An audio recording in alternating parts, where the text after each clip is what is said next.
Hello and welcome to the ARCX out-of-box experience video. What I have here in front of me is one of our UP3K devices which I have just taken out of the box. As you can see, there are two foam end caps.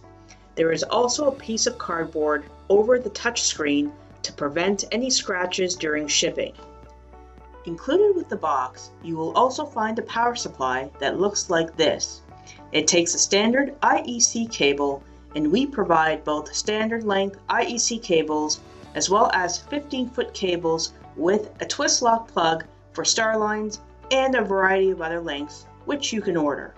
Should you choose not to use a 24-volt power supply, you also have the option to power the device using PoE or Power over Ethernet.